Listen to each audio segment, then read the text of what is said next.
Now I will introduce you very shortly to Kreativkultur Berlin.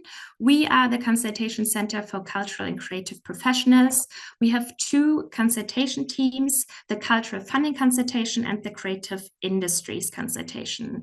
The cultural funding consultation is for all those who are looking for a suitable funding program in Berlin. And the creative industries consultation is for entrepreneurs, for people who want to build their own business or want to professionalize. Yes, and we offer workshops, seminars like this today, also info sessions and networking events. So just check our website for more information. And this event today is part of our event series Get Started First Steps in Self-Employment, where we have two networking events and a couple of online seminars, like in total 5 online seminars. And these upcoming online seminars will introduce Sebastian from Touring Artist to you now. Hello, everyone. I'm Sebastian. I will be the speaker later as well for the presentation. I will quickly say a few words about the other online seminars that we're offering in July and August. Today we'll basically just talking about the very basics of freelancing and self-employment.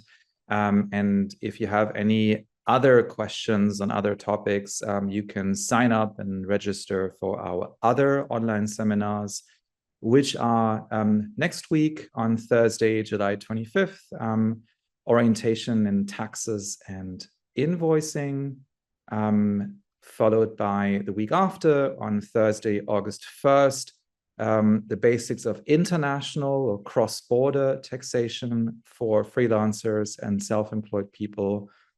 And then on August 8th, we'll have an introduction to the Künstlersozialkasse, the special health and pension insurance scheme for self-employed artists in Germany. On August 15th, this is the last online seminar in the series. This will be about health and pension insurance basics, also for those who cannot be insured via the Künstlersozialkasse. And then the last event will be an on-site event in Berlin at Podewil, close to Alexanderplatz. We'll have a networking event on Berlin's organizations for international artists.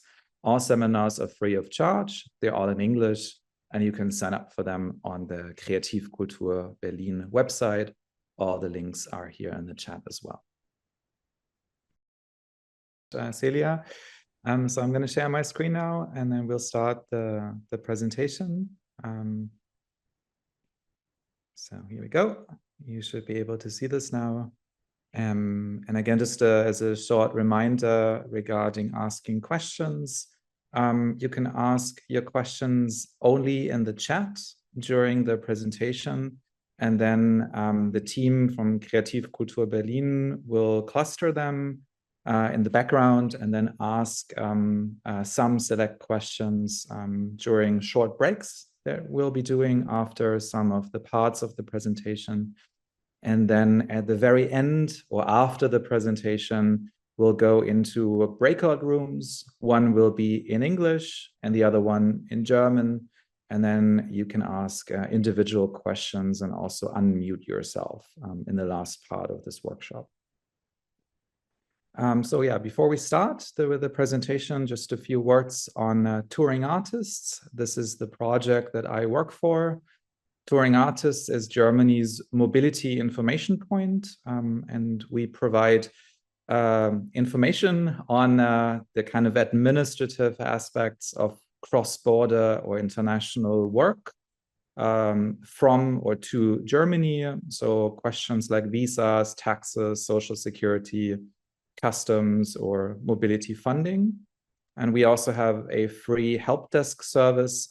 So you can always get in touch with us if you have any questions on these cross-border topics, or if you are an artist who recently moved to Berlin, because we also can help you with questions on bureaucratic and administrative issues for people who just arrived in Berlin. And this is also where we're doing this online seminar series together with Kreativkultur Berlin. Just a quick info on our background. So we are not an entity ourselves. We're a project that's hosted by 3 organizations: the International Theatre Institute, the International Association of Fine Arts, and the German Dance Association. And we can offer everything free of charge because we receive funding from the Federal Commissioner for Culture and the Media and Berlin's Senate Department for Culture and Social Cohesion. And we're also part of a working group of other mobility information points in other countries under the umbrella of the On the Move network. And Celia already hinted at it, but we also have a co-host today for the seminar, Kathleen Parker of Red Tape Translation. And I just give the word to her to introduce herself as well. Thank you, Sebastian. Thanks for having me here as well. My name is Kathleen Parker.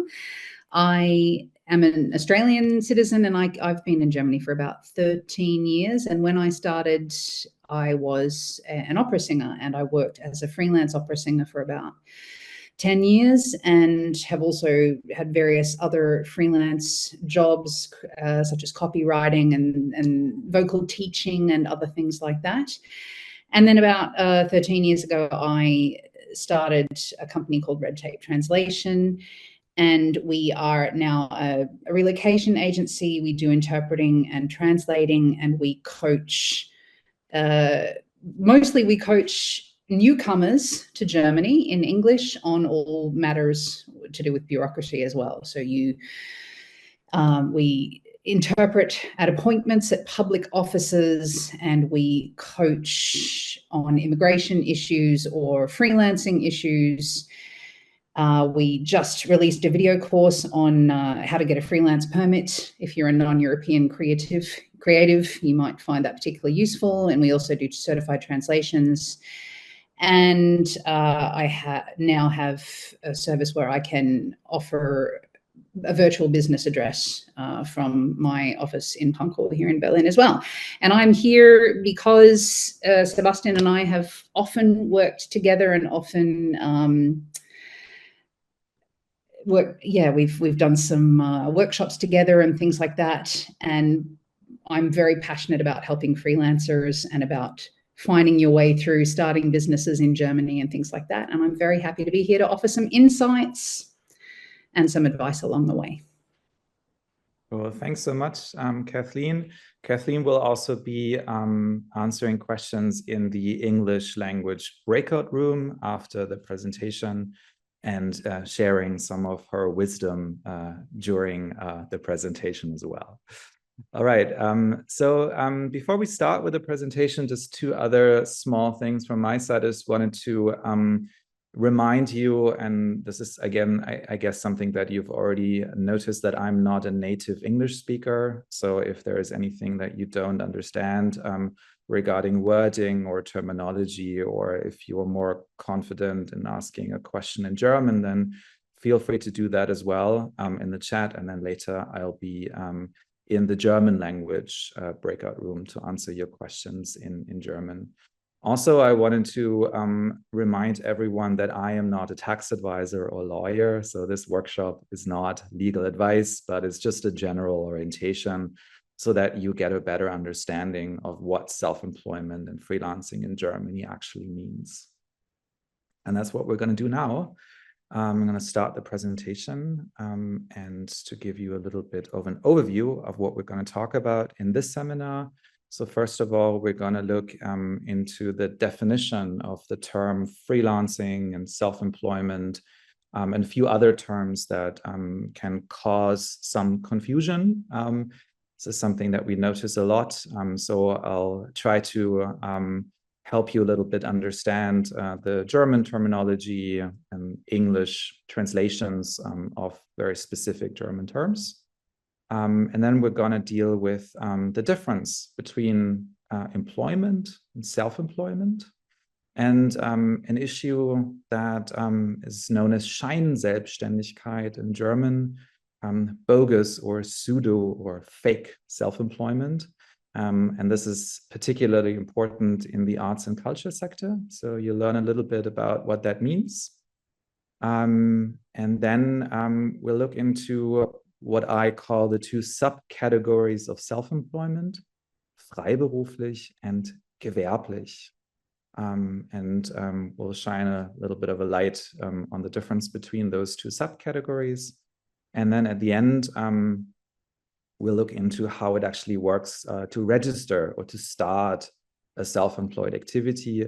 We'll have a brief look at the Fragebogen zur steuerlichen Erfassung, the tax registration questionnaire that you need to fill out if you want to start a new self-employed activity in Germany. So that's on the menu today. And again, we'll do short breaks after these modules. And then Celia will pose some of the questions that you put in the chat, and we'll try to answer them. And then at the end, again, we'll have breakout rooms where you can have space to ask your individual questions as well. All right, so let's start with this kind of definition of self-employment and freelancing. So what we notice a lot, especially from like English native speakers, that the term freelancing is often used kind of colloquially more as a concept to describe a particular type of career based on multiple jobs or work activities. So it's kind of more like a sociological concept in a way when the term is used in kind of day-to-day conversation or life. And this creates a bit of a problem when it comes to the context in Germany, because the English term freelancing is mostly used in the German context to describe a legal term. And this German legal term is freiberuflich, one of the two kind of subcategories of self-employment in Germany.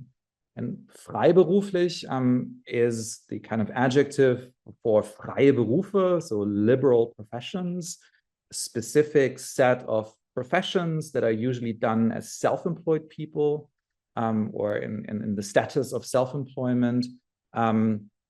So what's really important in a way that if you're working as a freelancer in Germany, it also means that you are a self-employed person and that you're kind of running your own one-person business.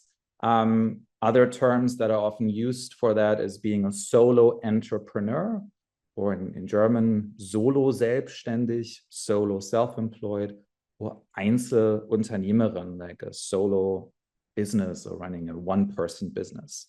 So I think that's kind of the most important point that I wanted to come across, or that I wanted to bring you in this slide, that when you're working as a freelancer in Germany, it means that you are a self-employed person. And this is very different in other countries, for example, like in the UK, where we have these so-called zero-hour contracts that don't exist in Germany. And so in Germany, you're either self-employed or employed, and there's not like a third status, which is often kind of meant when people talk about freelancing in the context of other countries. So if there's any like Italians here, there's not a German equivalent of the para subordinato, for example, or there's not a German equivalent of these Polish civil law contracts. But when you work in Germany, you are either self-employed or you're employed. There's nothing else, basically. And another important thing that we encounter a lot in our consultations is the term contract, Vertrag.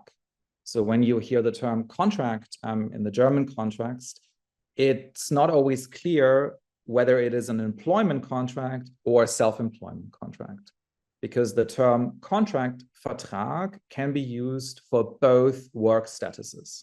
So you always have to check whether it is a self-employment contract, often also known as a Honorarvertrag, a fee contract, or Werkvertrag, when you pay the fee to deliver a design or a piece of work, or if it is an employment contract.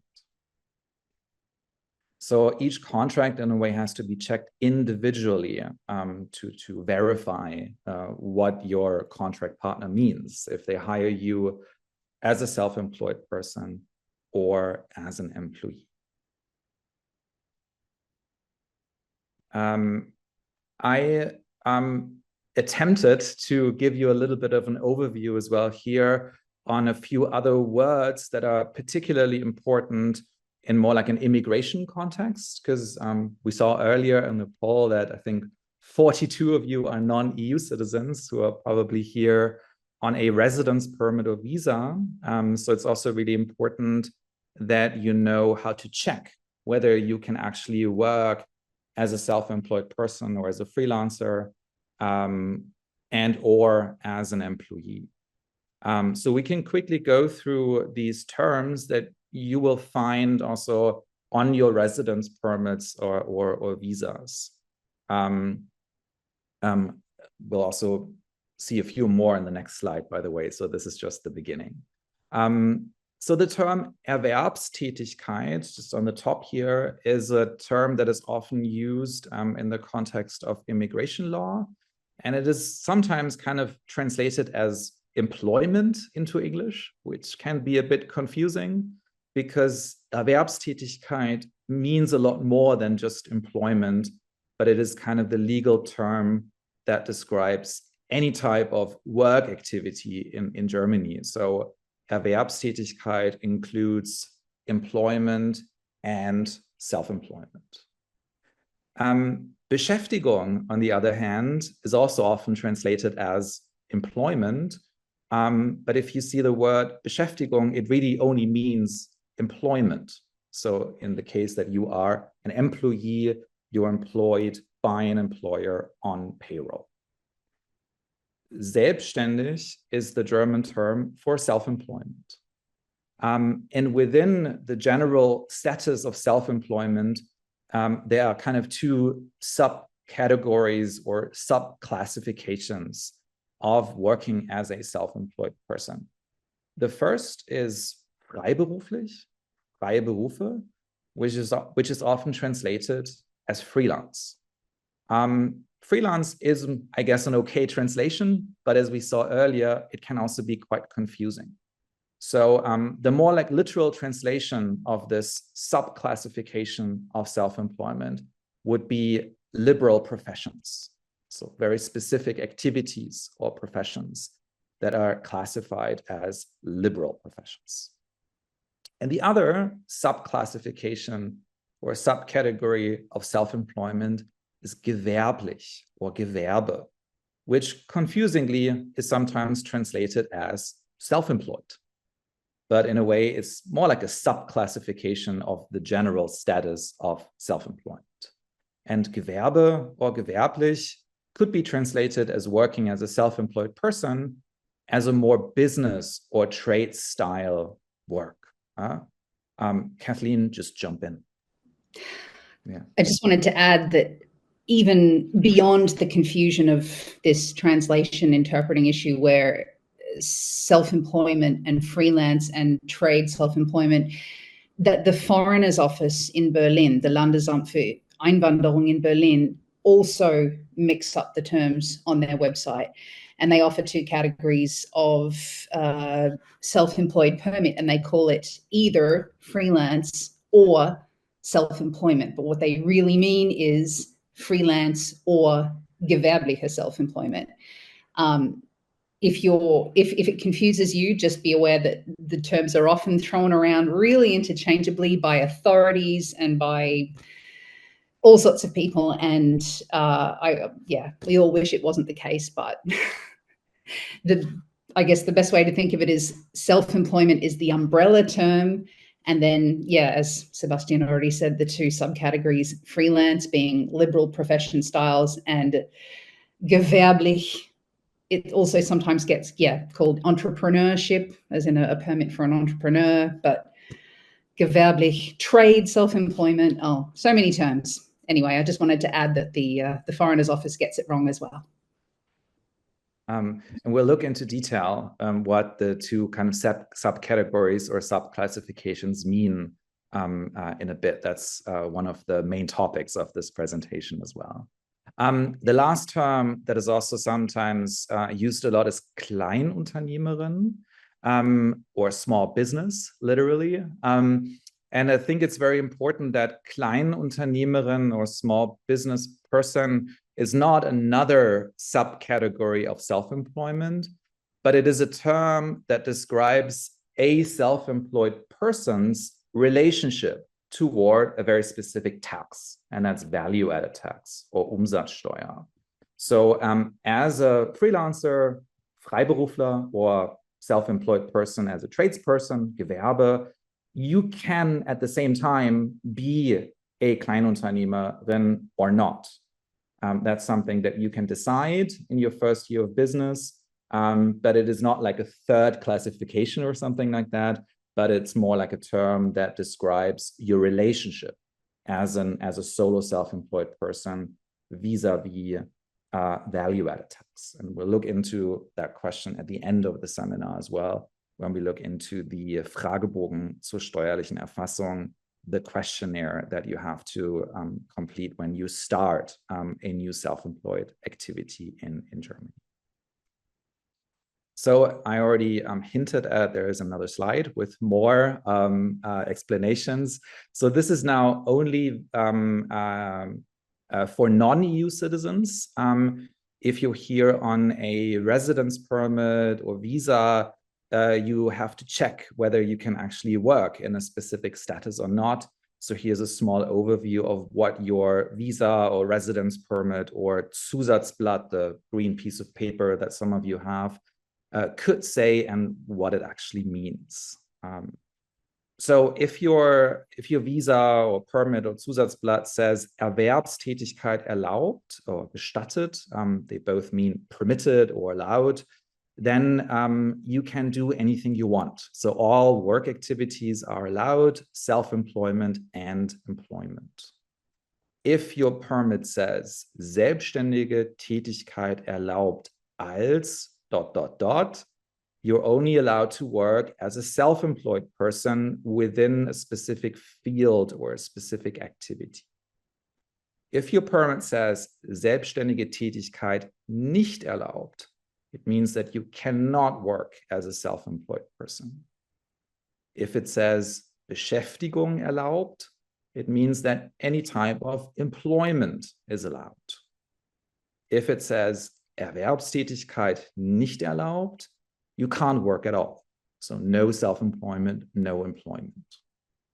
And if your permit says Beschäftigung nur mit Erlaubnis der Ausländerbehörde, it means that employment contracts are only allowed with explicit permission from the immigration office. Right. Just one thing about Erwerbstätigkeit erlaubt. It really should be Nebenerwerbstätigkeit erlaubt, meaning that if you have a permit because you have a full-time job and you see Erwerbstätigkeit erlaubt on your permit, it doesn't mean you can throw in the job. Some people often get very confused. It means that you can do other things on the side. Right. If your residence permit was issued for a specific main activity, but there's also some residence permits, like, for example, those for temporary protection for refugees from Ukraine or people, spouses, exactly, who don't have like a main work purpose, and they usually also get Erwerbstätigkeit erlaubt, so they really can work without any restrictions. Yeah, that's the best possible one, is just those two lines and nothing else. Exactly. Cool. All right, so then maybe we can have a short block for questions. Celia, are there any questions from the chat regarding the kind of definition of the terms regarding self-employment and freelancing? Yes, they are. So one is, if I have a job permit as employee, can I also have a freelancing permit? At the time, I have a full-time job as a stage designer, but have artist workshops on the side. So I guess this person is a non-EU citizen on a residence permit. So that really depends what the permit says. So if the permit has this kind of ancillary condition, Erwerbstätigkeit erlaubt, then no problem. You can register a side self-employed activity or freelance activity with the tax office. But if your residence permit is restricted to that one employment contract, you have to ask for permission first. So you have to contact your local immigration office and ask permission for a side self-employed activity, and then basically wait for the decision of the immigration office. And to do that, we would recommend submitting a letter of intent or a contract from a potential client for the specific activity, to show that there is a demand for this side freelance activity. But perfect. You can't really have two permits at the same time in that regard. So you won't apply for a second freelance permit, but your residence permit is always kind of connected to your main activity. But then you can always ask for permission to do something on the side. Okay, thank you. Another one is, could you please tell me if I work part-time as an employee, can I have a small business, Kleinunternehmen? Well, it depends on many factors. So if you are non-EU citizen, you really have to check what your residence permit or visa says, whether you can actually work as a self-employed person on the side. Again, Kleinunternehmen is not a subclassification in a way of self-employment, but it's more like a relationship toward value-added tax. We'll look into this a bit later. The other thing that you can look into, I think it's not going to be an issue when you work only part-time, but if you have a full-time contract, for example, always check your employment contract as well, whether you have to ask your boss before you start a side work activity, because your boss or your employer, they want to make sure that you're not too tired or that you're available enough for your main job. So it always is a good idea to ask your employer as well if it's okay, whether you can start any type of side work activity, freelancing, self-employment, or maybe a second job even. Okay, thanks a lot. Then there is one, if you have a selbstständige Tätigkeit as a permit and find a remote job on payroll in another country, can you combine both? Kathleen, do you want to answer that? Sure. If you have a permit that allows you to do self-employed work, you would want to check to make sure that the remote work that you've been offered fits into the same category.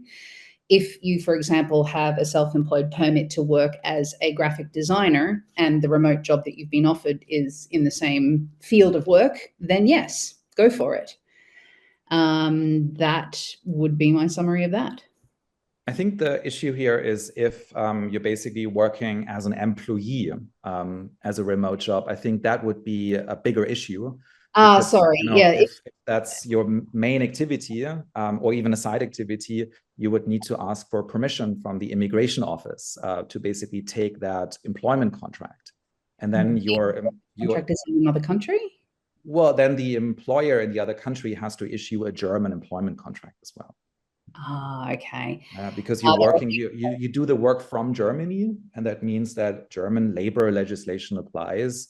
So if your employer is abroad, then either they have to have a subsidiary in Germany, they can use like an employer of record company, or they can also register as an employer without having a subsidiary in Germany. But basically, you would need permission from the immigration office to do that employment contract if your current permit does not allow you to work as an employee. Yeah, I think I might have actually misheard the question. I'm sorry about that. I'll get there. We'll keep going, yeah. Perfect, thanks a lot. So another one is, could you please tell the full name in German with paragraph for the kind of the visa where I can work as employment on a company and freelance too, to know what exactly to ask international office for the visa? Well, so the problem is that this type of permit does not exist. right? Only for special cases. So that's one of the big issues for artists, because there's not like a residence permit or visa that allows this hybrid work activity, working as a self-employed person and an employee at the same time. The German immigration system is based on this idea that a worker has one main work activity, and that's either employment or self-employment. There are, however, some visa or residence permit types that allow everything, so Erwerbstätigkeit erlaubt, all work activities, but they're only issued in very special cases. The most prominent case, as Kathleen already said, is a residence permit as a family member or as a spouse. So if your residence in Germany is based on being married to someone, then your residence permit as a family member or a spouse will allow you to do everything, all work activities. Another example would be if you are a refugee from Ukraine under temporary protection, you also get Erwerbstätigkeit erlaubt, meaning all work activities are allowed. But if you don't fall under those two, then you have to choose. It's either employment or self-employment. Okay, so one last question to this topic, and then I think the other ones are more to the topics that we will discuss later on. Like as a musician, but also creativity coach, video maker and music workshop giver, what makes more sense for me to register? Selbstständig or freiberuflich, when does it make sense to register as Einzelunternehmen? Well, as a freelancer, as a self-employed person, you are an Einzelunternehmer, right? So that's, you are running a one-person business. That's the main kind of definition of self-employment. And again, freelancer is a kind of sub-classification of that. If you do multiple activities, you may have to register those multiple activities and also get maybe separate tax numbers for different activities, because those activities could be classified differently. So we'll look into this a bit later as well when we look into the kind of distinction between the two subcategories of self-employment, freiberuflich, freelance, and Gewerbe, trade, business. But both are Einzelunternehmer, both are self-employed activities. Okay. Hey, thanks a lot. Cool. So we noticed all your questions, so we will ask them. It's just that we will ask them when the topic is, like the subtopic, just for you to mention. Okay. Stay tuned. Okay. Yes. So we'll continue with our roller coaster ride through self-employment and freelancing with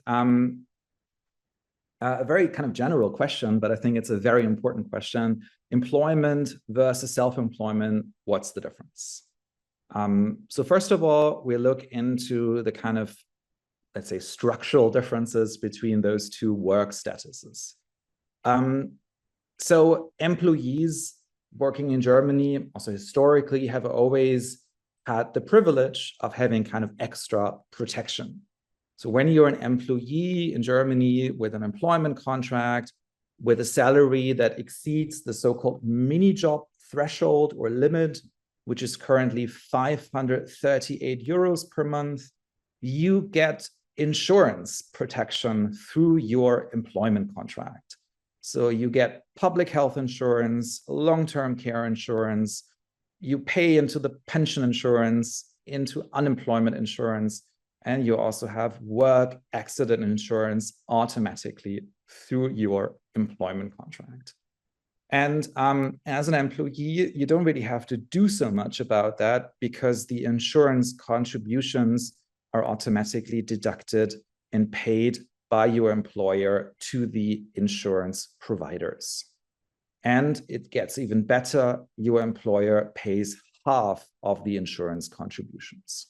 So 50% is paid by you, deducted from your gross salary, and the other 50% is paid on top of your salary, kind of invisible to you by your employer. The same kind of automatic process is done regarding income tax. So when you're employed in Germany, income tax in the form of Lohnsteuer or payroll tax is automatically paid and deducted from your gross salary by your employer and paid to the tax office. As an employee, you also have the right to paid holidays and paid sick leave, and you benefit from the minimum wage regulations, which are currently set at 12 euros 41 cents an hour, and in some cases also sector-specific collective labor agreements for even higher minimum salaries, like, for example, NV Bühne, which is a collective labor agreement for performing artists working at some theaters. Also, as an employee, you get unemployment insurance protection, meaning that if you become unemployed and if you've been employed for at least 12 months, you can get unemployment benefits. Self-employed people, freelancers and Gewerbetreibende, like, I always mean both in a way when I talk about self-employed people, they have a lot more obligations. So first of all, they have to sign up with the tax office. So they have to let their tax office know that they started a new self-employed activity by completing the Fragebogen zur steuerlichen Erfassung, which we'll talk about at the end of the seminar. They also have to check whether their activity is classified freiberuflich, freelancing, or gewerblich, business trade activity. They also must submit a tax declaration to let the tax office know about their profits. They have to sign up and pay for their own health insurance. They also have to check whether they must maybe pay obligatory pension insurance contributions. They don't get any paid holidays or paid sick leave. They don't have automatic work accident insurance, so it's voluntary for most people. There's no minimum wage or collective labor agreements for self-employed people. So it's basically all about demand or the market, how high your fees are. And self-employed people also have very limited access to unemployment insurance. So again, I think the most important thing is that in Germany, it's really one or the other. So you're either self-employed or employed. You can be both at the same time. That's a very common thing as well. But there is no third work status like in other countries.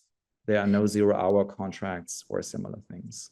Yeah, I would like to add that you can also have multiple freelance and or self-employed activities at the same time, which means you would identify as both freelance and trade for 2 different activities that you do. It might not be your choice, as in if you call your work activity X, it could be that the Finanzamt, the tax office, defines your work activity as gewerblich, or freelance. You can have both at the same time. You can also be self-employed and employed at the same time. So technically, you could be employed plus have a freelance work activity plus have a gewerbliche work activity, and you could identify it as all of these things all at once. Of course, only if your residence permit permits that. Indeed. If you're a non-EU citizen, yeah. All right, so these are kind of the more like structural differences between those 2 work statuses. Now we can kind of look into this question. So what am I? What is my work activity? How is it actually classified in this distinction between employment and self-employment, with a specific focus on the arts and culture field? And I think the most important thing is that this kind of status is not a choice, but it is always defined by your actual work relationship with your contract partner. So you cannot decide freely whether you are an employee or a self-employed person, but it is more like a reflection of how you actually work. And looking at kind of obligatory or mandatory employment on the left-hand side, so you have to be an employee if there is a very strong degree of hierarchy or subordination. So if you have a boss who tells you how, when, and where to work, then you should be an employee and have an employment contract. This often is connected to having fixed hours, like you have to come to the office from 9 to 5, for example.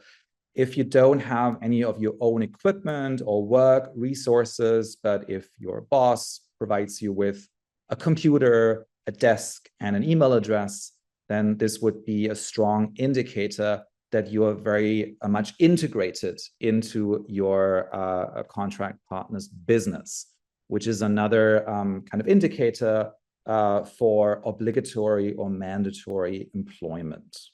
And this, as we heard earlier, also applies to remote work situations, because German labor legislation always applies when you do the work with your physical presence in Germany. You're highly likely considered a kind of genuine self-employed person, freelancer, if you have a very strong degree of independence regarding where, when, and how you work. So if you make the decisions and not somebody else. You're also likely considered a self-employed person, freelancer, if you have the freedom to work for other clients. And if you carry a certain entrepreneurial risk, so if you kind of organize your own activities, you own your own equipment, it's your computer, not the company's computer. And if you also advertise the work that you do by, for example, having a website or a business card or a flyer or a poster advertising what you do. So in this case, I think it's also important to look again at terminology, because the term employer-employee in the German context is really only used or should only be used for real employment contracts. And when you are a freelancer, you shouldn't say that you have an employer, but instead you have a client or a customer. This is also sometimes a common mistake done in like applications for a residence permit or in letters of intent. So if you're self-employed, if you're a freelancer, then you don't have an employer, but you have clients or customers. So now just a few words on this issue of Scheinselbstständigkeit that I mentioned earlier, bogus, pseudo, or fake self-employment.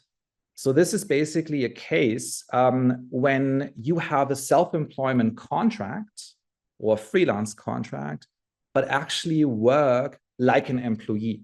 So in a way, you have the wrong contract. And this is done sometimes because your contract partner wants to save money. Because if they hire you as a self-employed person or freelancer, they don't have to pay 50% of the social insurance contributions that they would have to pay if they hired you as an employee. This practice is illegal. So it's something that you really have to look out for. Even if, even only some of these criteria on the left-hand side here apply to your work situation, it could be a case of illegal Scheinselbstständigkeit, pseudo, fake self-employment. And the German authorities, especially the pension insurance, but also the health insurance bodies, they audit companies and they are really on the lookout for the situation.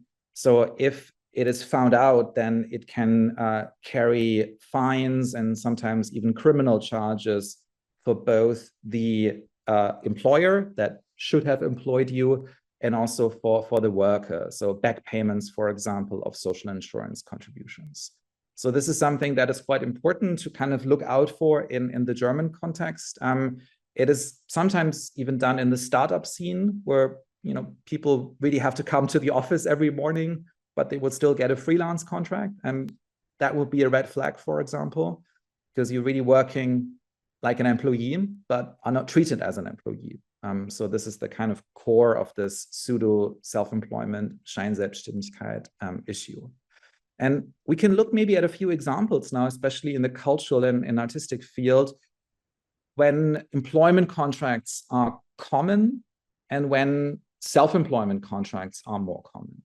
So looking here on the left side, in the arts and culture field, it is usually obligatory to be employed if you work as a performing artist and if you're part of an ensemble or a cast of a state theater, a musical production, or a large dance company.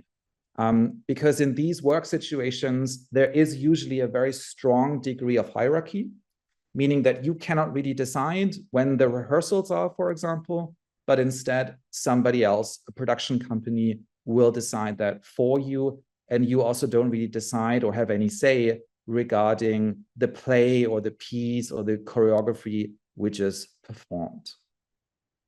Very similarly, that applies to actresses and actors working in film and TV productions or advertisement productions. In this case, they also kind of in this subordinate relationship. They have to show up at a specific time, and they don't really have any say regarding how, when, and where the work activity is carried out. But there is the production company kind of above them that tells them what to do.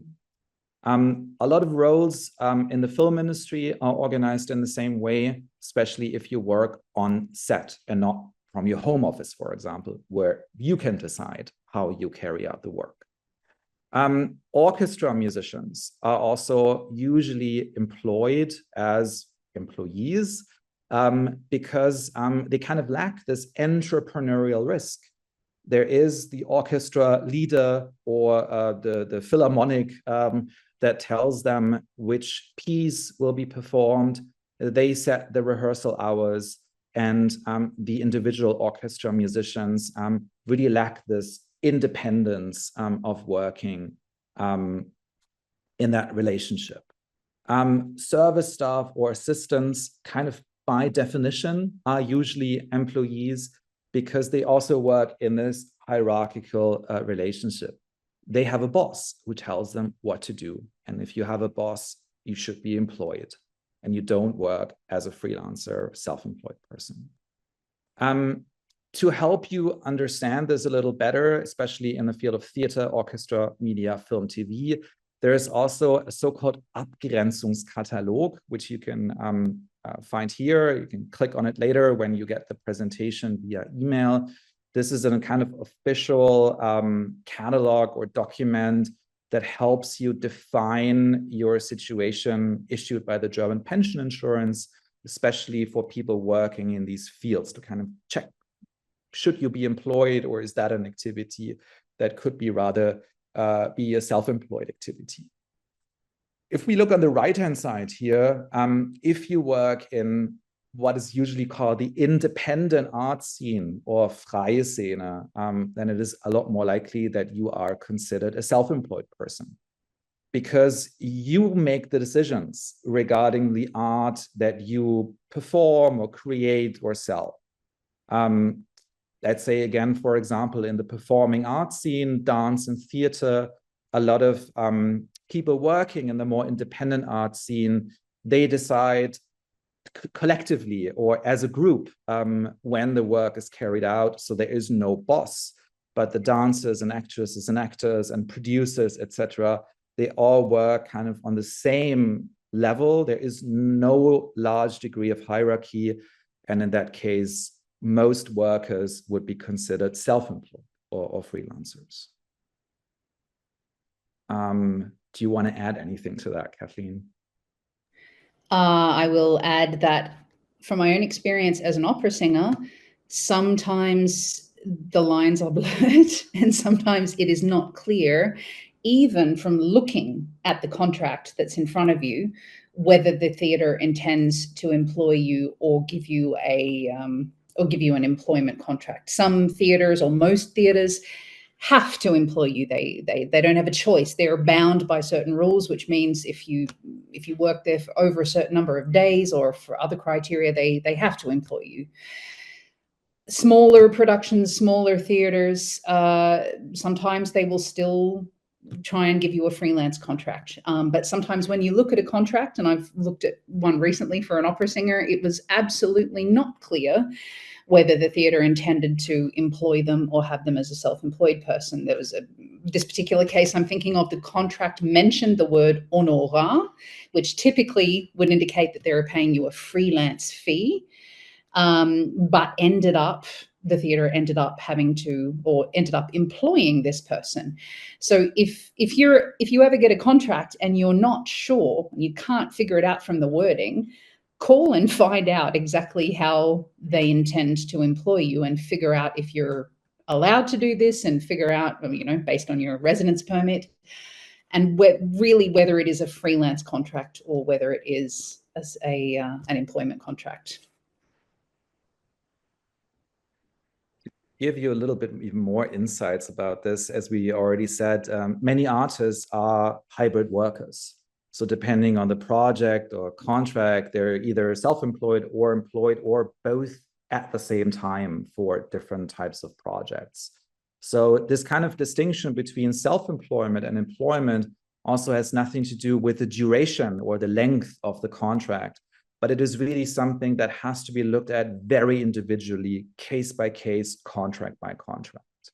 And again, as a reminder, if you are a non-EU citizen on a residence permit or visa, you must really be careful regarding what your residence permit allows you to do and to work. And if your residence permit was issued according to paragraph 21, section 5, which is colloquially known as the freelance permit or artist visa, then you can usually only work as a self-employed person within the first 3 years. So if you will get offered a part-time employment contract, you have to ask the immigration office for permission first. Maybe one little, yeah, go for it. Just one other thing is it can also be worth talking to the theatre or to whoever's trying to hire you and figuring out if it is possible to change the employment relationship or freelance relationship depending on what's allowed on your residence permit. It might not be possible, but it's certainly worth trying to find a solution with the theatre who wants to hire you so that they can make it work. Yeah. Just one small, very kind of up-to-date thing, which maybe you've heard of as well. So there's currently a lot of kind of buzz about, let's say, change in looking at the distinction between employment and self-employment in a very particular field, and that's music teachers. So this is more like an example of how this distinction between employment and self-employment can also somehow shift over the course of time, and also based on kind of political inclinations or certain changes. So 2 years ago, there was a court case in Herrenberg, a town in Baden-Württemberg, where a self-employed or freelance music teacher went to court to verify her work status. She worked for a music school in that town for a long time already, and she was very much integrated into that school's kind of business structure. So she wanted to check whether, you know, that was actually a freelance self-employment relationship or rather an employment relationship, because she wanted to have better social insurance through an employment contract. And the court said, yep, you should be considered an employee because you're very strongly integrated into the business structure of that school. And that caused a kind of big stir in the field of music schools across the country. So it was kind of considered a landmark decision by a court. So now music teachers, or maybe other freelance teachers as well, can check if they should be maybe employed by the schools that they work for. Of course, this is always a case-by-case decision. But many music schools in many parts of Germany are currently kind of re-evaluating their entire practice to hire freelance, self-employed teachers and may give them employment contracts instead, if they're also very much integrated into the school's business structure. Of course, that will come at a cost because the music schools also have to find money somewhere to pay for the additional social insurance contributions that they have to pay as employers. So to kind of finish this segment or this block, a few kind of myths about Scheinselbstständigkeit, or this distinction between employment and self-employment. So the first would be, you can't be self-employed if you only have one client, or if it's like a long-term one-client relationship. That's not really true, because if you really work as a self-employed person, so if your work relationship is genuinely self-employed, you have that independence, you're not integrated into your client's business structure, you make all the decisions, you can be considered a self-employed person. However, if that one client remains your only client on a long-term basis, you have to contact the German pension insurance, because in that case, you would be considered a so-called Arbeitnehmerähnlicher Selbstständiger, an employee-like self-employed person. Status would be self-employed, but in this case, you have to make obligatory pension insurance contributions. Based on your profit, there's an exemption possible for the first 3 kind of startup years. I kind of included this example to dispel this myth that having one client means that you have to be employed. It's not the case.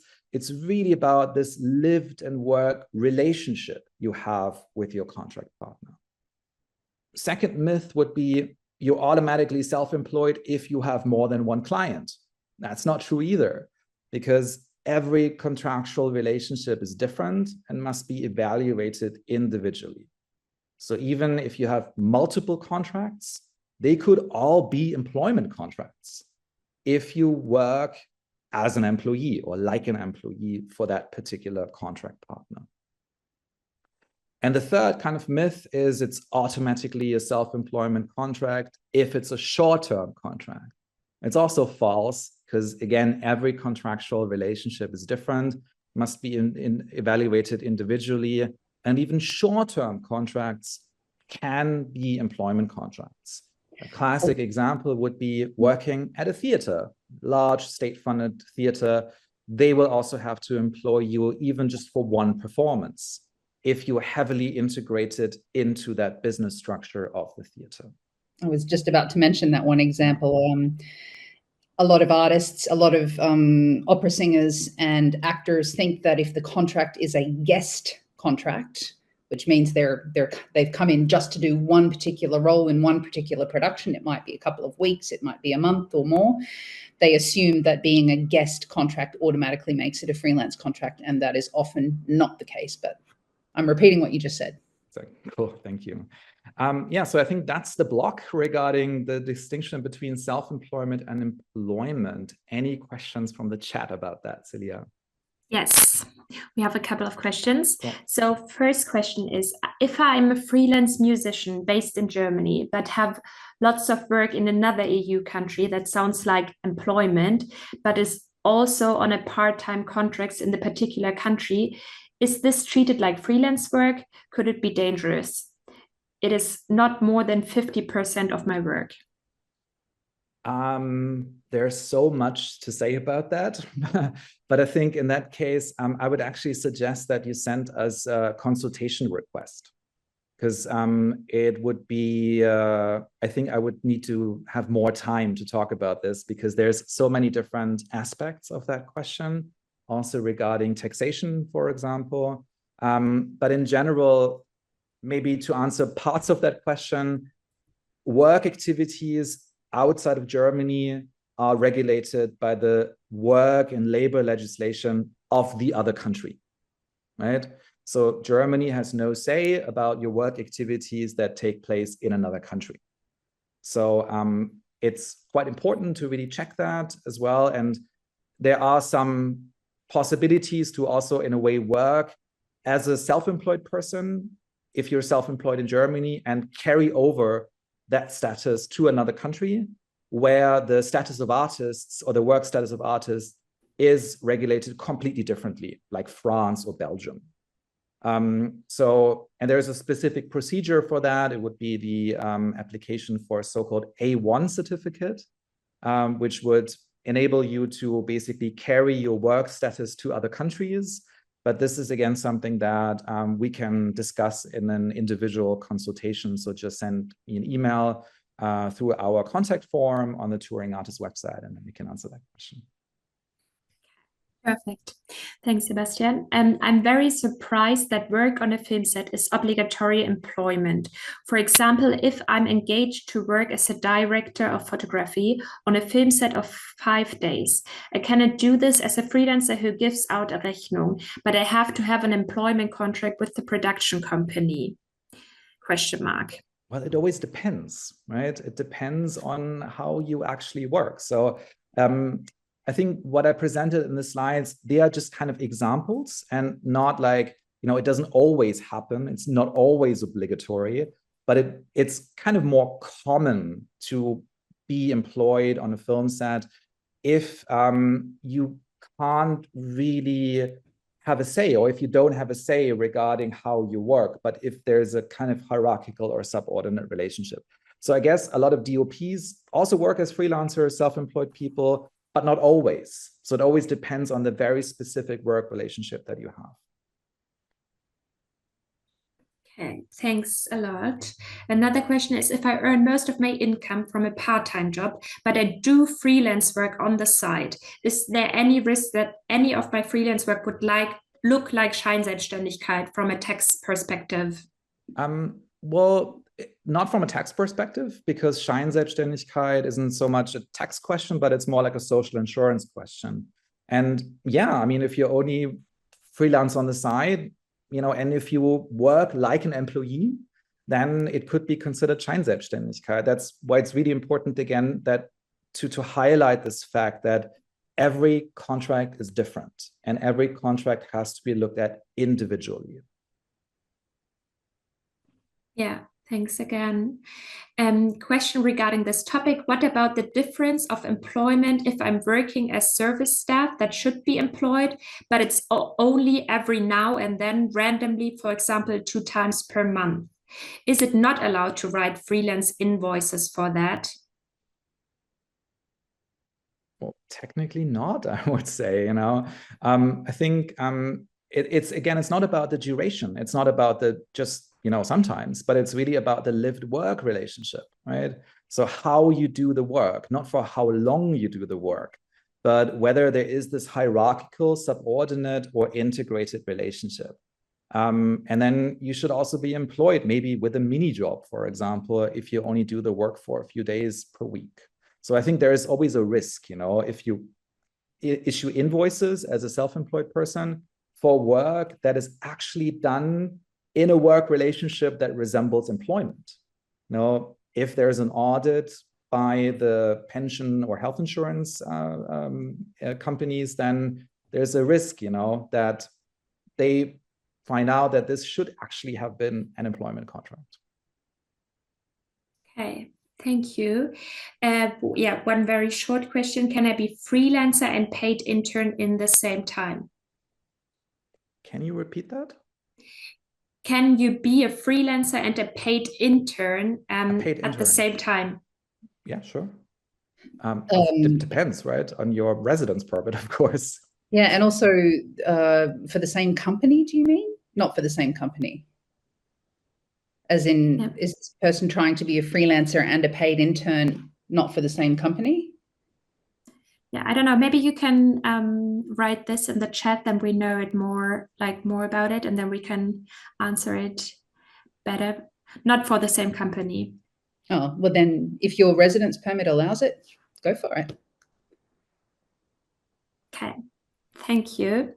How does it look like for hybrid workers from the EU and German citizens? Is there double taxation if you have both a self-employed activity and a part-time job? We'll look into this in the next seminar next week on taxation. Yeah, this I also wanted to frame out because there is also some questions regarding the topic of contracts and invoices, VAT. This is next Thursday, same time, the seminar. So we won't answer this question today because we have another seminar for this whole topic. Okay, I'm teaching at Musikhochschule in every winter semester. Am I employment or self-employment? Well, we don't know. You have to look at your contract, of course, what you're doing now. But based on this Herrenberg court case, maybe it could change in the future. Maybe you're currently on a self-employment freelance contract, but based on this court case, maybe the school will employ you in the future. So ask the school. I've seen evidence of this as well, that since this Hellenberg decision, that people who have previously been freelancers in music school have come and said, my music school is saying they have to hire me now, or they're consulting with their lawyers to see if they really should be hiring me. What do I do? So it is definitely causing it's causing changes in the industry. It might change. Yeah, thanks. Another question is, I am a self-employed musician and cultural worker, German citizen. Sometimes I work at fairs as a translator for some extra money. The contract they gave me so far was a kurzfristige Festanstellung for the time of the fairs week. That leads to me paying taxes that are quite high. Would it make more sense to work there auf Rechnung as a freelancer? I think it's also a topic for the seminar next week. Exactly. But sorry. I can answer parts of that question because I think it's a very good question. It's not your choice, whether you work as a freelancer or an employee, but it's always a reflection of how you work. So if you work for this company like an employee, you can't work for them as a freelancer. Right? Because that would be Scheinselbstständigkeit, and that's illegal. So if your work relationship is like an employee, you have to be employed. You can, of course, completely change your work relationship with them and say, look, I want to have more independence, for example. I want to set the rules of how I work. And then, of course, you could also look into changing the contract type into a freelance contract or a self-employment contract. But in the general idea is that it's not your choice, but the way you work dictates the contract you have. Okay, thank you. Thanks a lot. I don't really understand the next question, but maybe you do, Sebastian. Generally, audits only happen in medium to large companies, right? Not for super small businesses or cooperatives. Nope, not true. I am a freelance, or I used to be. My main activity used to be a freelance, and as a freelancer, I had 3 employees. And as soon as you have employees, you will be subject to the audit process. For my 3 employees, I just got audited at the beginning of halfway through last year for the 4 previous years, and then for my UG, my company Red Tape Translation, which we're only very small. My first audit is coming up in 2025. Yeah, and also freelancers can be audited. It happens. Yes.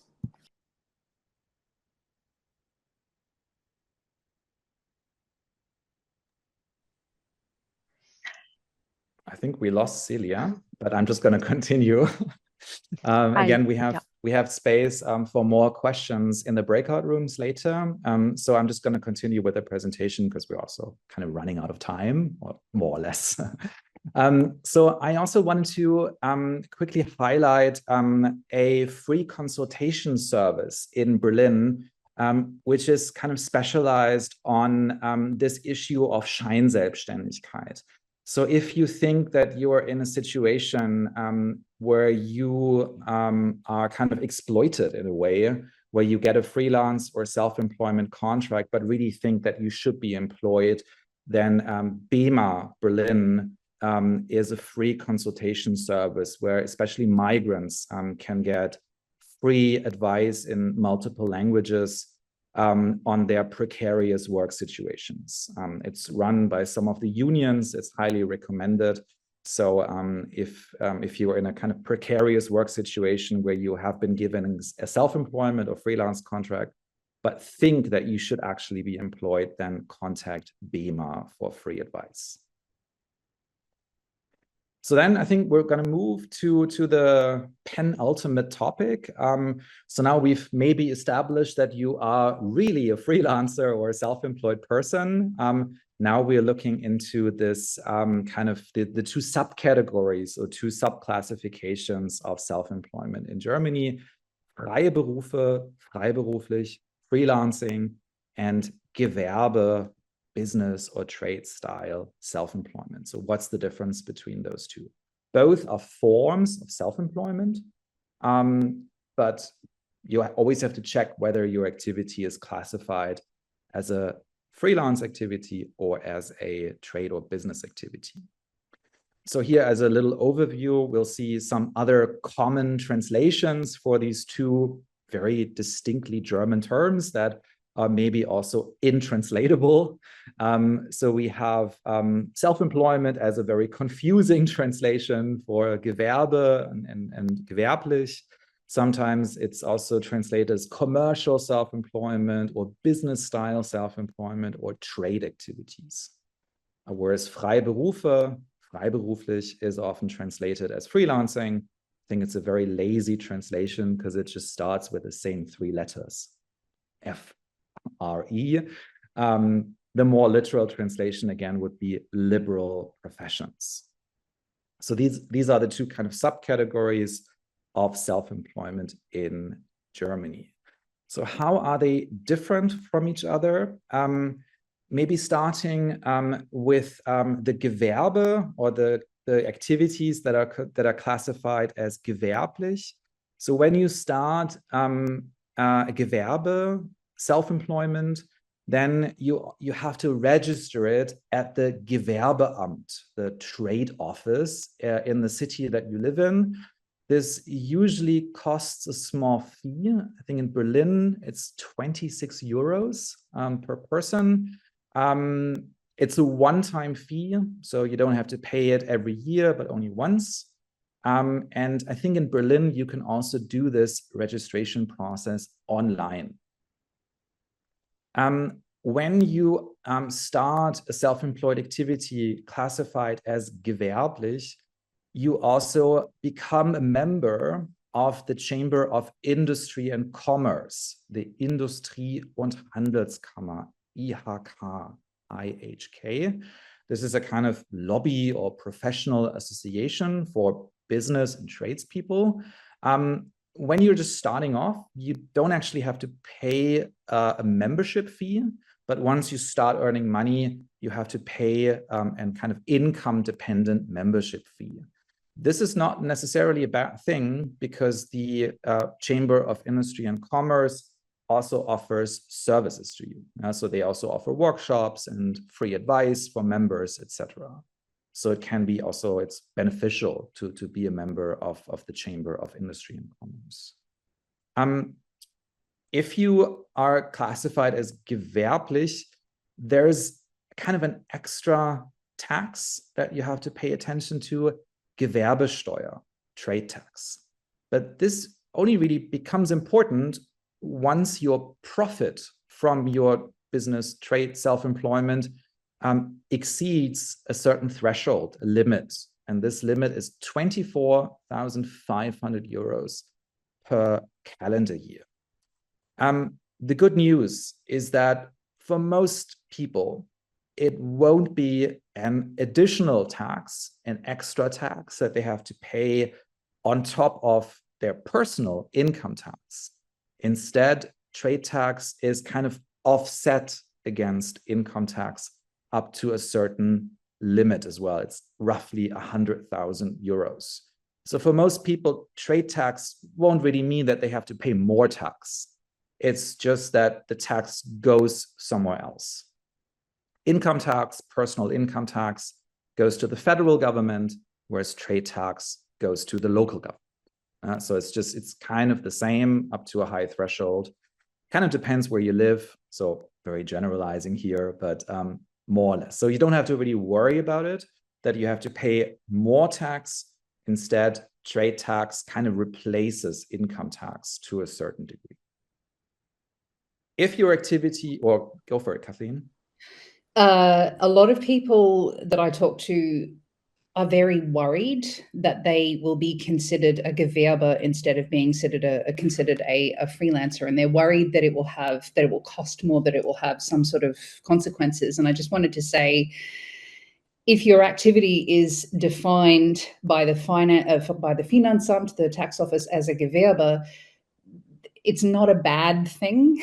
It doesn't have any negative consequences. It's maybe 1 or 2 extra hoops to jump through in terms of 10 minutes that you spend on the internet getting a trade certificate. But nothing bad will happen if you're a Gewerbe instead of a freelancer. It's not, obviously it's not always your choice anyway. And it's not a reason for exclusion from the artist social insurance scheme, the KSK, for example, if your business is classified as a Gewerbe. Very good points. Again, if you're a freelancer, so you don't have to do any of these things. So there's no registration fee. You don't have to pay the 26 euros. You also don't become a member of the Chamber of Industry and Commerce, and there's also no trade tax for self-employed people who are classified as freelancers. So now, of course, the big question is, what are you? How is your activity classified? And I think one of the most important things is that you can't really say that all artistic or cultural activities are automatically classified as freelance activities. Instead, it's case by case. So we really have to look at the specific activity. But in general, you could say that artists or writers creating their own work or performing their own work with a certain degree of creativity are considered freelancers. Or artists who sell their own work through intermediaries, through a gallery, for example, or occasionally also directly, would also be considered freelancers. The same would be true for teachers with a focus on professional education. So music teachers, art teachers, language teachers, etc. But if your artistic activities really don't fall under these examples, you could be classified as a business or trade style self-employed person. And that would be especially true if you work as a distributor or an intermediary. So if you work as an agent, for example, if you run a booking agency, if you are an artist manager, if you are a concert promoter, a festival organizer, if you run a gallery selling works of other people that you have not produced yourself, or if you run a shop or an online shop selling works of other people, or if you work as a sound technician, for example, or if in some cases, if you work as a teacher, but in a kind of non-professional educational field, like a yoga teacher, for example, could be classified as a Gewerbe, especially if you run your own school. Like if you just don't work for other schools, but if you set up, the school yourself and may not teach yourself, but hire other people to teach. Other classic examples of trade activities would be working as a bicycle courier, a cleaner, a tour guide, for example. So basically, if you're not considered freiberuflich, freelancer, you are automatically classified as a Gewerbe. And as Kathleen already said, it's the tax office that kind of makes that decision. And you can kind of, by registering as a freelancer or as a Gewerbe, you can kind of make a decision yourself, of course, but that doesn't always mean that the tax office will agree with your self-classification. So when you register your self-employed activity, the tax office may disagree with you and send you a letter and say, no, that's not a freelance activity, that's a Gewerbe. I think it's quite rare that they do it the other way around. I think if you just register a Gewerbe, they won't say, well, that's actually freelance. And I just wanted to mention that blurred lines occur often, for example, with coaching, with people who call themselves coaches as opposed to a consultant or a teacher. And project management, often the lines are blurred there as to whether it's freelance or Gewerbe. I think more often project managers are considered gewerblich, but sometimes you might offer activities as a business consultant, which might be considered freelance, and as a project manager, which might be considered Gewerbe. You could get some advice from a tax advisor on what to call yourself or how to set up your business so as to avoid, for example, getting 2 tax numbers for your 2 different businesses. But there's only so much control you have over how you're classified. Yeah, and that kind of leads me to the next point. Tax offices sometimes make contradictory case-by-case decisions. So maybe your friend who is a yoga teacher was classified as a freelancer, but maybe you are not. And this is, of course, something that you can talk about with your tax office and kind of argue about it. And then maybe they want to know a little bit more information about what you actually do, what specific services you offer. A little bit of warning here, tax offices can also retroactively decide that your activity is actually classified as a Gewerbe. Maybe they didn't really notice or didn't really check when you registered your activity, but you can also be retroactively classified as a Gewerbe, which could lead to back payments of, for example, trade tax, membership fees to the Chamber of Industry and Commerce.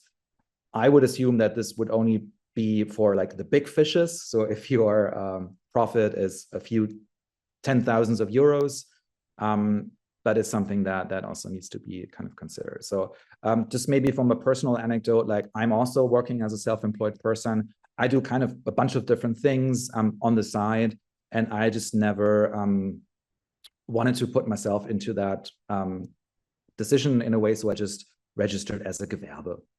So I'm a DJ, consultant, whatever. I don't really care, My profit is so low anyway, and I don't have, of course, I'm a privileged citizen. I'm an EU citizen, meaning that I don't have to worry about my residence permit.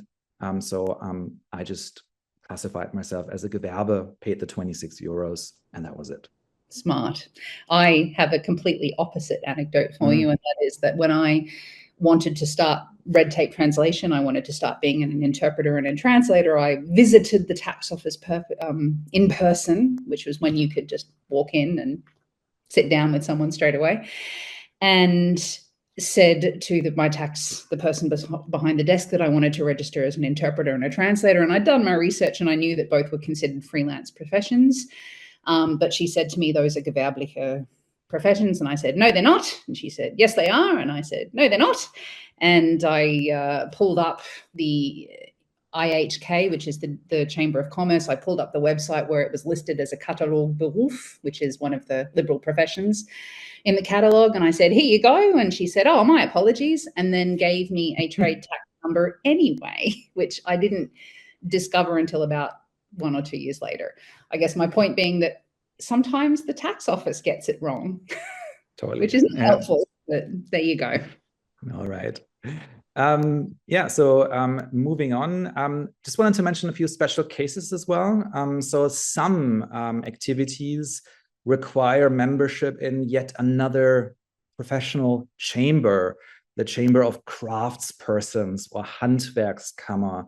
So if you work as a clockmaker, a non-artistic or non-journalistic photographer, like a portrait photographer, for example, a bookbinder, a goldsmith, a model maker, screen printer, a musical instrument builder, or a prop master, or a piano tuner, then you are considered a Gewerbe, but also a Handwerker, a craftsperson.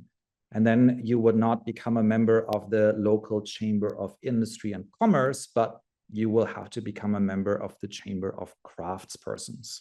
So these are kind of some of the more artistic activities that I can find on the list of craftspersons. You can also find a full list if you click on the link once you get the presentation via email later. Certain other professional self-employed activities require mandatory membership in other chambers. Architects, doctors, notaries are kind of the primary examples of it. Also, I wanted to quickly mention that some self-employed activities require mandatory accident insurance.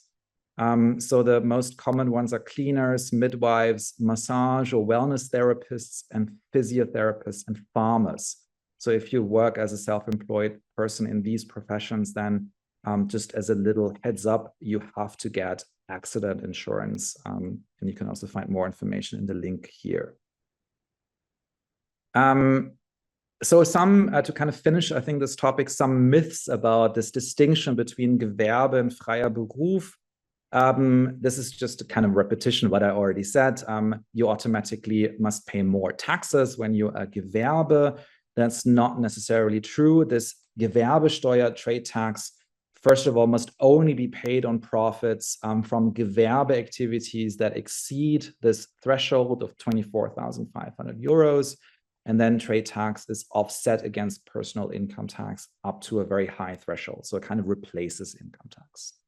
And the second kind of myth, if you work in the arts and culture sector, you're automatically classified as a freelancer, as a Freiberufler. That's not true either. It really depends on your actual work activity. So some artistic activities could also be classified as a Gewerbe. Again, classic examples would be distribution or intermediary activities like working as an agent or promoter. And I think that's about it. Yeah. So I think we lost Celia, but I think her colleagues are still here. So maybe asking them if there are any questions from the chat regarding this topic. No, I'm back. Oh, you're back. But, okay, you're back. Okay. Yeah, maybe Perfect. if I I hope I stay here, but if not, my colleague will jump in. Cool, perfect. Welcome back. Okay. Another question is, I am doing both of those topics. Should I be registered as Gewerbe and Freiberuflich at the same time with a different tax number? Yes, correct. Okay, thank you. This is a question that comes up a lot of time. Do you have suggestions for tax advisors? We can't give you suggestions. It's or maybe you can add something, Sebastian. It's yeah, I think the only thing I can say, we don't suggest or recommend tax advisors. What you could look into, especially if you're an artist or a creative worker, there's a lot of professional associations for artists in Berlin. We'll share a list as well at the end of the presentation. And if you are a member of this professional association, you may get access to their in-house tax advisor. Not all of them have one, but some of them do. And some of them, again, provide free access to their own tax advisor for members. Okay, cool. Thank you. That's a really good advice. So another one is, I had the impression that the problem being a Gewerbe is that you need to charge your customers 90% tax, which makes your service more expensive. As Kleinunternehmen, you can avoid that, I think. Is that right? Well, first of all, that's not the first part is not correct. You don't automatically have to charge value-added tax when you are a Gewerbe. Instead, it doesn't matter whether you are a Gewerbe or a freier Beruf when it comes to deciding your relationship toward value-added tax. So you can be a Gewerbe and a Kleinunternehmer, and you can be a freelancer and a Kleinunternehmer. So the classification Gewerbe versus freelancer does not have any influence on that decision, how you kind of pose or decide on your relationship regarding value-added tax. We'll come to this topic in a bit when we talk about the question in the Fragebogen zur steuerlichen Erfassung, the questionnaire, but it's not related. That's the answer to the question. Okay, thank you. And most artists start registering a Kleingewerbe in order to sell their first paintings. So you automatically become a Gewerbe if you do it that way, right? Is there a better alternative than registering a Kleingewerbe in order to remain and be freelance? Well, again, Kleingewerbe is a term that we don't really use because I think it doesn't really exist. So as a self-employed person, you have to basically check whether your activity is classified as freiberuflich, freelance, or Gewerbe, business or trade style, right? So that's the first kind of decision or the check that you need to do. And if you are a painter selling your own paintings that you create yourself, then I would say that this would be a freelance activity, freiberuflich, right? Gewerbe, I'm sorry. Yeah. When you register a Gewerbe, there is an option to be either a Hauptgewerbe or a Nebengewerbe. Okay. Perhaps that's what we're talking about. Maybe. But I've not heard of the term Kleingewerbe either. And then basically in the next step, whether, after you classify yourself, then you also need to check whether you classify yourself as a Kleinunternehmerin or not, right? So I think that's the really important point. Kleinunternehmerin is not something like a third category or so, but it is a term that kind of designates your relationship as a self-employed person toward value-added tax. And it doesn't matter whether your activity is classified as gewerblich, freiberuflich. You can be a Gewerbe and a Kleinunternehmerin, or a freelancer and a Kleinunternehmerin. Okay, thank you. So we have a lot of more specific questions. I would think that it makes more sense for the breakout session, but there's one question I would ask. I know there's also one to remaining the KSK, and we will have another seminar, like only topic Künstlersozialkasse. So this is maybe, Elisabeth, you can post this seminar into the chat. Yes, perfect. Thank you. So one question, did I understand correctly that if you are registered as Gewerbe, then you need to pay tax after sorry, it's a little bit... 24,500 euros. Yeah, 24,500 income, but you are Freiberufler, then you pay taxes on all income. No. So again, we have to look at the type of tax, right? So in general, for self-employed persons, there's 3 different types of tax, and we'll go into very much detail regarding these taxes in the seminar next week.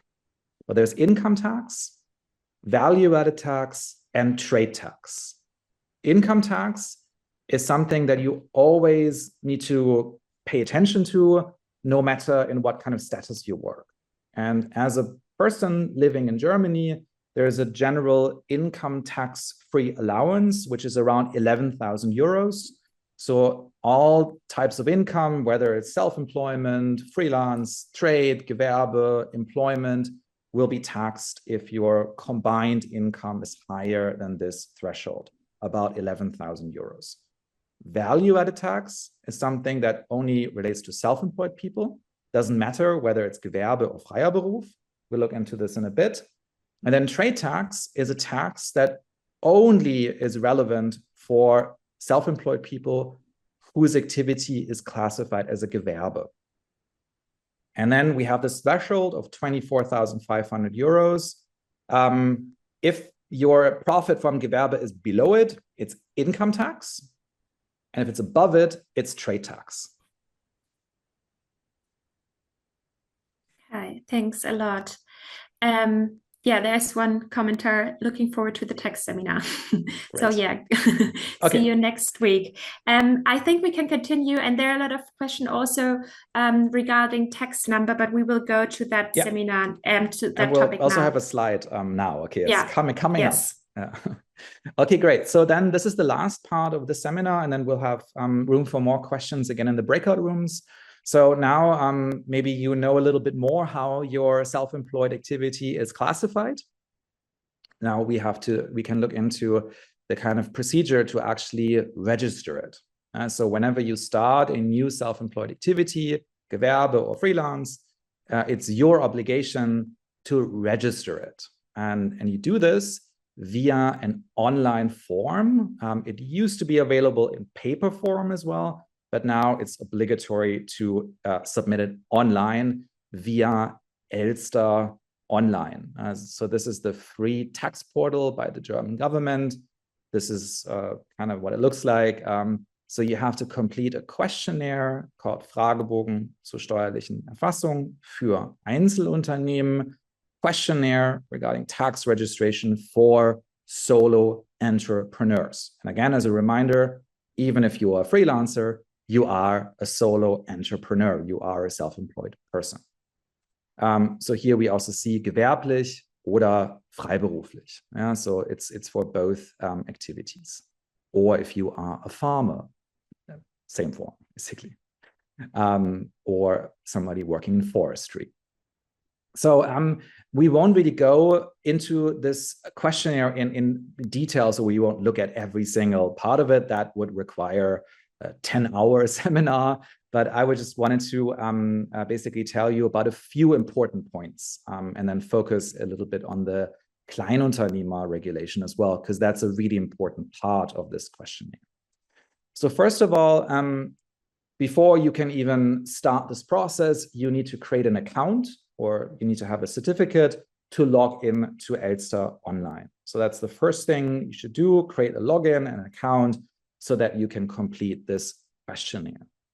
There are also a bunch of private companies that kind of offer simplified and English language access to the form, and they're mostly synced with Elster Online. So you may also be able to complete this questionnaire and then submit it to Elster through a third-party company.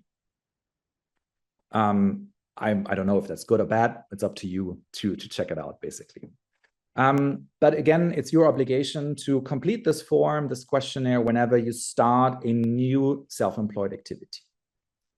Why is it so important? Because you get something as a result. You will get a Steuernummer, or a self-employment tax number, in the mail. So your tax office will send you a letter with this self-employment tax number.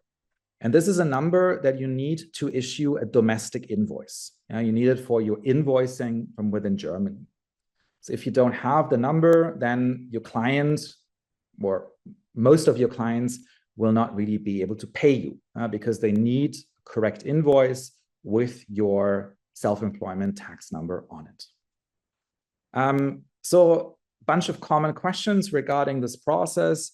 Yes, you can register several related activities in the same questionnaire, but only if all of those activities are classified the same way. So if they're all freelance activities or if they're all Gewerbe activities. So for example, you could register working as a musician and music teacher in the same questionnaire, because they're both classified as freelance activities and not Gewerbe activities. Yeah. Personal anecdote.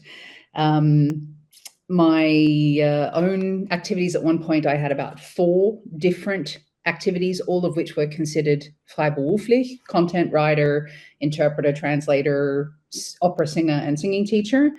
And for 10 years, my tax office made it possible for me to have all of these 4 or 5 activities under the one freelance tax number. And then my tax officer at the tax office changed. And last year I got a note saying, you must separate them. So I now have several freelance tax numbers for my different freelance activities, which really bring in maybe a couple of hundred a year each. But that's the way that I've been told how to do it after 10 years. It really depends on your caseworker at the tax office, so to say.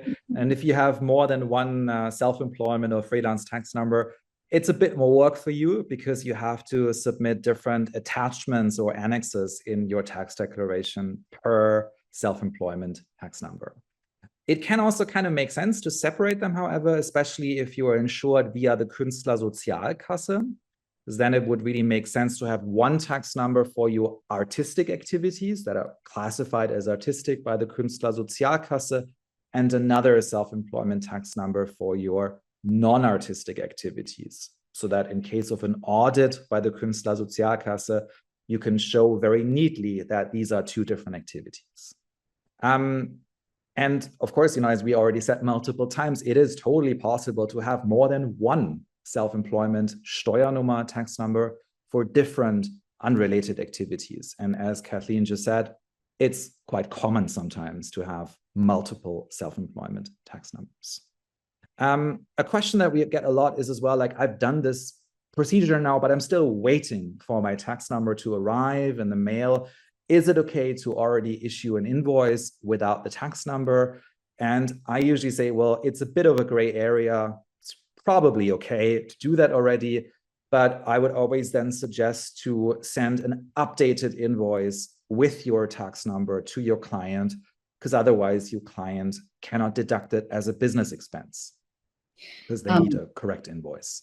Yeah, and one other thing to note is a lot of people put their tax ID number on their invoices thinking that that's what they need, and the tax ID number has no relationship whatsoever to your freelance or self-employment or gewerbliche working activities and shouldn't go on your invoices.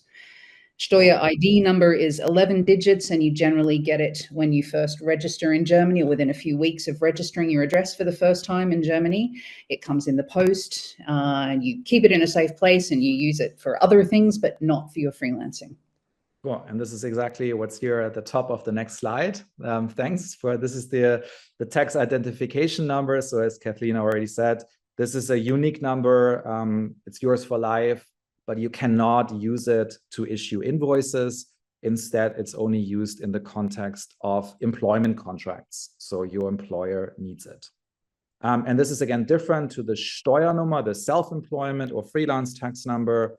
This is issued to self-employed people, Gewerbe or freelancers, when they announce the start of a new activity by completing the questionnaire, the Fragebogen zur steuerlichen Erfassung. It's issued by your local tax office, your Finanzamt, and can have between 10 and 13 digits. It's possible to have more than one, but it's not yours for life because it can also change. For example, if you move within even sometimes the same city or within Germany, then the number can change depending on which local tax office is responsible for you. Because the first 2 digits of your self-employment tax number designate your local tax office. There are 2 other tax numbers. There's, I think, even more than that, but I just wanted to note 2 more that you maybe have encountered. So there's the international value-added tax ID number or internationale Umsatzsteueridentifikationsnummer. This number is only required for international transactions within the European Union. Starts with a country code, so DE for Germany, and it has nothing to do with your domestic relationship toward value-added tax. So it doesn't matter whether you are a Kleinunternehmerin or not. It doesn't say anything about how, if you charge value-added tax in Germany or not, but it's more like an identification number that tells your contractual partner in another country that you are a business person. And self-employed persons, freelancers, are also business persons. We'll look into the international value-added tax ID number a lot more in the seminar on international taxation, which is I think in 2 weeks. So I just wanted to leave it at that. A little bit more about this actually later. And then there's a 4th number that we're getting very soon, the Wirtschaftsidentifikationsnumber. This is a new business ID number that will also be assigned to self-employed persons coming at some point in the fall, autumn of this year. If you already are active as a self-employed person, I think you will get this automatically. It's more kind of for statistical purposes. I just wanted to add it for fun here, just to say that there's yet another number that's coming, the business ID number. But forget about it now, so it's not that important. Another fun thing to forget about is that if you do your tax return for the first time in Germany, you get a number that looks identical to the Steuernummer for self-employment purposes, but is called the same thing, a Steuernummer, but has nothing to do with your freelance work, but more to do with your identifying yourself to the Finanzamt. So there's another one to add to the mix as well. Or if you're married, I think you get yet another one. Yeah. I think I have about 7. Okay, wonderful. We're collecting them.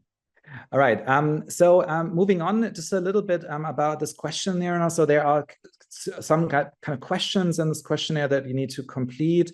And I just wanted to let you know a little bit about what they mean. So ausgeübter Beruf is one of the questions. So your practice profession. So this would be where you would list your activities, your self-employed activities that you want to register. Bezeichnung des Unternehmens, company name. If you're just a solo self-employed person, that would be just your name, right? Your first and last name. Gründungsform, type of creation. For most of you would be a Neugründung, so a new activity, because you maybe moved to Germany for the first time, or because you're starting a completely new activity. So you would select Neugründung, new activity.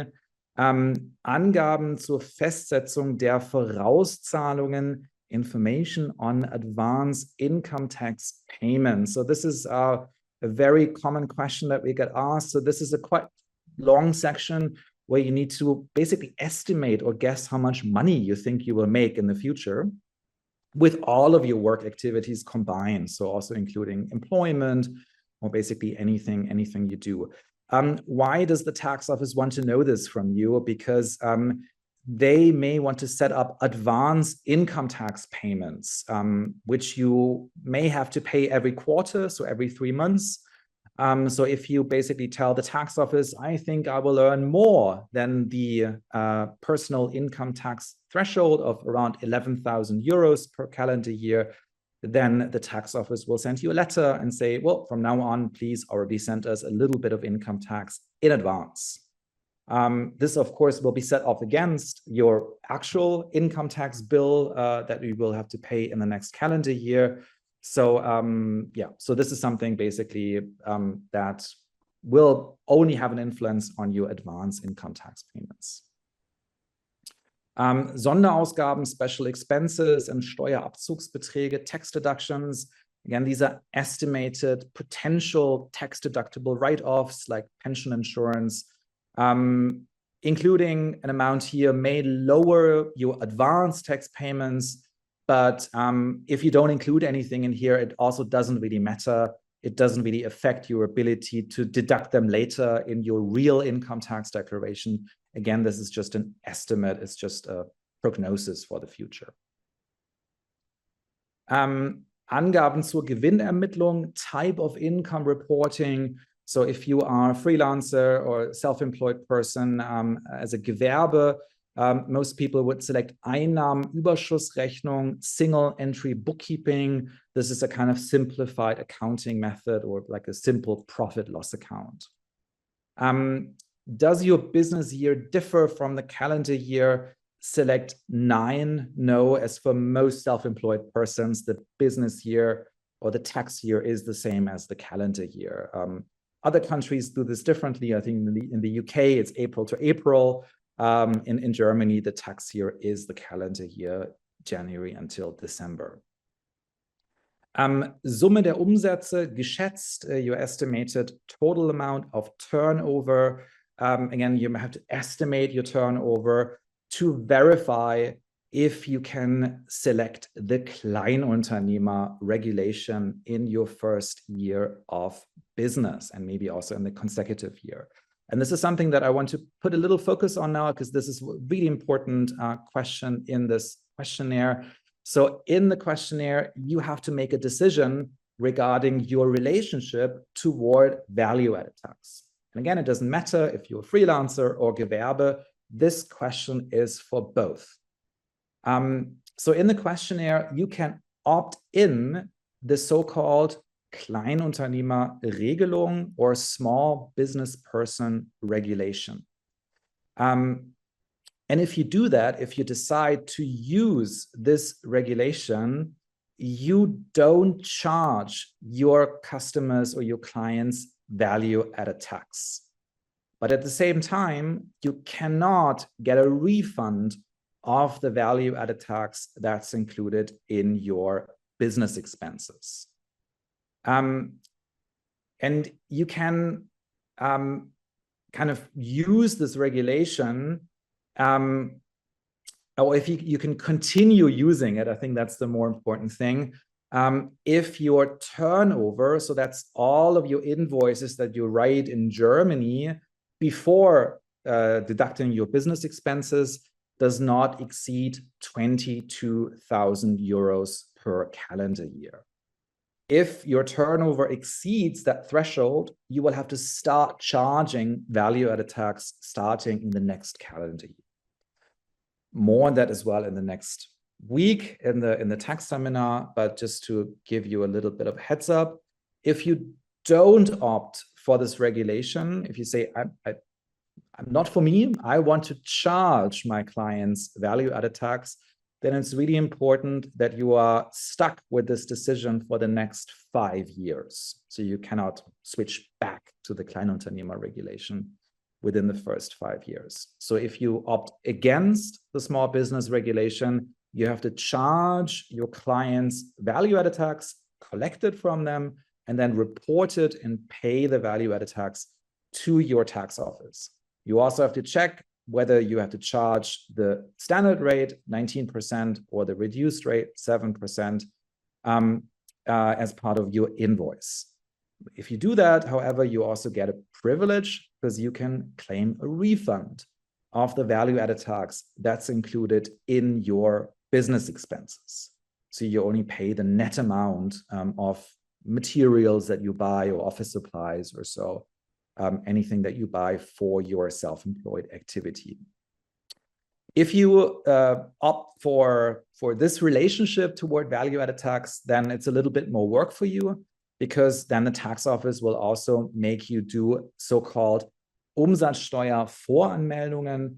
These are monthly or quarterly value-added tax advance declarations, because the tax office wants to get these reports from you on a more frequent basis. So not just once a year, but every 3 months or every month.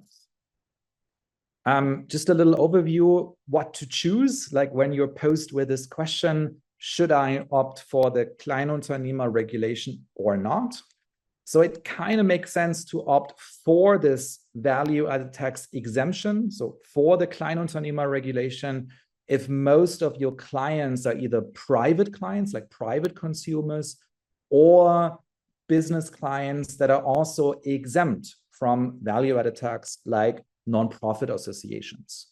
You don't charge them VAT, it means you are cheaper for them, because they don't have this privilege to get a refund of the value-added tax that you would charge them if you did not opt for the Kleinunternehmer regulation. It also can make sense if you don't really have a lot of business expenses, so you can't really use that privilege to get the VAT refunded. And if you don't really want to deal with so much paperwork, if you don't want to do these advanced declarations. On the other hand, it can make sense not to use this regulation and charge value-added tax if most of your clients are businesses that also charge their clients value-added tax. Because the fact that you charge them value-added tax doesn't really matter to them, because they can just get it refunded. It can also make sense if you have a lot of business expenses, so you want to get that refund of the VAT included in your expenses, if you're not afraid to do extra paperwork, and if you also want your business to grow, because in many cases, freelancers or self-employed people kind of limit their own potential income activities because they're maybe afraid to do too much paperwork and they want to be below this Kleinunternehmer threshold. But sometimes it also makes sense to do this extra step and make more money. I've also heard the argument that some people choose to register that from the get-go because they want to give an impression of being a bigger business than they actually are. Yeah. If you send an invoice to someone and you are a small business, you have to have there's a clause down the bottom that says, in accordance with Section 19 of the VAT Act of Germany, I haven't included any VAT on this invoice. And everyone knows that's the small business, which means this business that's sending me an invoice isn't making a whole lot of money. And a lot of people decide they want to avoid that impression and they would like to be seen as a bigger business. And that's why they decide to charge VAT from the get-go. Yeah. Another, I think, really important point, especially for artists and some teachers, is that some artistic services can also be made exempt from value-added tax based on a completely different legal basis. So not the Kleinunternehmer regulation, but a VAT exemption according to paragraph 4, number 20a. And the same applies to some teaching activities. So you can get a special certificate of VAT exemption for those activities.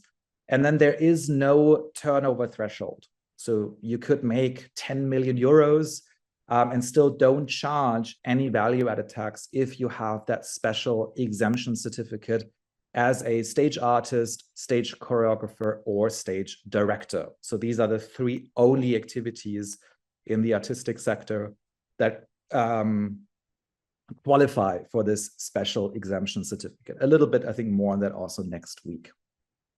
All right, so kind of closing. So the Umsatzsteueridentifikationsnummer, the international value-added tax ID number, is a number that you can also directly apply for in the same questionnaire. right? So you can tick a box and say, yes, I would like this number as well. And it would be a very good idea to do that if you're planning on selling or buying services or goods from or to other businesses in other EU countries, because this number is a prerequisite for correct cross-border invoicing within the European Union. You can also get this number if you are a Kleinunternehmerin. And so it has nothing to do with how you classify yourself domestically in Germany, but it is a number that basically only serves as proof that you are acting as a business person for cross-border transactions within the European Union. However, if you are a Kleinunternehmerin and have this number, the tax office also usually wants to see these VAT advance declarations from you. So, but if you don't do any international business, then you would just insert 000 and press on send, and then you would be done with your advance declaration. Again, more information on this in 2 weeks in the cross-border international invoicing seminar. And I would just like to add that when you fill out this questionnaire, you will wait a few weeks and then the tax office will send you a letter. And it's very easy to open this letter and go, oh yeah, there's my number, and put it to the side without actually reading it thoroughly. But sometimes letters from the tax office contain expectations about what they want you to do next. For example, do they want you to declare things quarterly or yearly or monthly? And it can be very easy to overlook these instructions. So if you ever get a letter from the tax office, do make sure you understand it absolutely and completely. And there might be a deadline, or there might be dates for you to make payments and things like that. And it's just so easy to overlook them. Well, I think that was a super important point. Thank you. Okay, so I think we're almost ready to go into the breakout rooms if you still have energy. So just a little reminder about our next seminars. So next week, we're going to have a more detailed look into taxation, income tax, and value-added tax. Then in the week after, we'll look into international taxation. The week after that, the Künstlersozialkasse. The week after that, other insurances, especially for those who don't have access to the Künstlersozialkasse. And then at the very end of August, we'll have another in-person event at Bodevere, like a networking event with Berlin's organizations for artists, which are also included in the last slide of this presentation. This is again for later. You will get this presentation as a PDF file through email. So just as a reminder that there are many, many different organizations for different sectors and artistic disciplines in Berlin that can help you with your individual questions as well. We're very lucky about that. So there's a lot of support and a good network. And I think that was it regarding the presentation. Thanks for listening. I think we can go directly into the breakout room.